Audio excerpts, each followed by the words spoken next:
For that, well, let's focus on the cement space first up. Ambuja Cements, we already have the basic details out here. Promoter entity is issuing, getting warrants. The total dilution is quite large. They have taken shares, at a price of around 419 rupees or thereabouts. And the total infusion will be close to 20,000 crores on conversion of those warrants. The promoter holding goes up to around 70%. We all have all of that. The big statement came in from Mr. Gautam Adani. He says he wants to be the most efficient and the largest cement company by 2030. Ultratech Cement, well, they're the big boy in there. They could see that as a bit of a risk. Maybe that's what the street thinks at least. Though they will have a capacity of close to 155 million tons by 2025. There's hopes of consolidation out there, clearly in this space. And that's why you're seeing some of these stocks that, are moving up in trade today. But let's focus on three big names and some of those stocks that are buzzing around in trade. Now, say, in fact, they have to spend this entire 20,000 crore rupees odd. At $80 per ton, they can back close to around 31 million tons. And if they go for an acquisition, the street sense that there is going to be some inorganic growth. It will be $120 per ton. The street is reading this, that inorganic is going to be crucial because they want to double their capacity. So let's focus on three of them. Novoco, current capacity is around 24 million tons. Or they get a large chunk if in case that's part of the consolidation, if in case. Currently, they have exposure to East as well as North India. The IPO, remember, was in August 2021. The IPO price around 570. The stock became half, and now, in fact, it's running away yet again on hopes of consolidation. India Cements, valuation-wise, it's nearly around $95 per ton odd. South-focused company, two large entities in there. One is the promoter entity with around 28%, and Mr. R.K. Damani, who has another 21% odd. So interesting to see whether or not that's part of this consolidation. And finally, Sanghi Industries. Gujarat-based company, valuations, have been cheap, have always been cheap, trading at around $65 per ton, capacity of around 6 million tons. The question is that they have a debt of around 1,300 crores odd. Can they service it? That could be one of the factors that could make them part of this consolidation drive, if at all.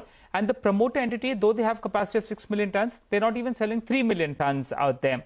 Shareholding, promoter has 70%, but nearly 100% of that is pledged, though they bought close to around 1.5% stake from the open market in August 2022. So let's see how things play out. For the timing, the street believes there is going to be consolidation, and Adani has raised this money to pull in a couple of names. So time will tell. For the time being, let's pull up Kunj Bansal. Hi, Kunj. You heard that small piece that I put out. What's your view on the cement space? Missed the buzz, or do you think there are still a couple of stocks in there which are giving you some bit of potential to invest? Go ahead. Yeah, so of course, partly the bus has been missed, and it always happens that when market is down, like including the last week on Friday, generally a fear sets in and the market participants tend to move away. And they come back, which is okay also. Every price move gives you confidence on the higher side. So that's quite okay.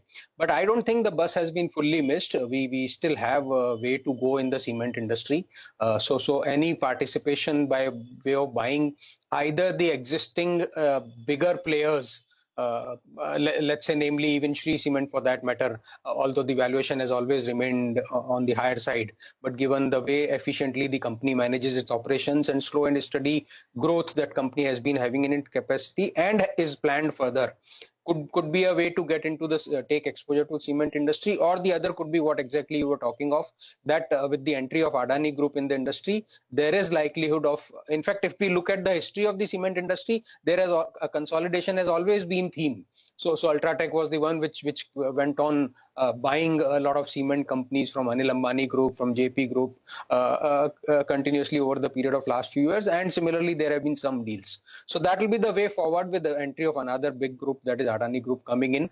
Consolidation will continue to be a theme. So I don't think bus has been fully missed out, and there is a opportunity to make returns for investors even now, leaving aside market volatility.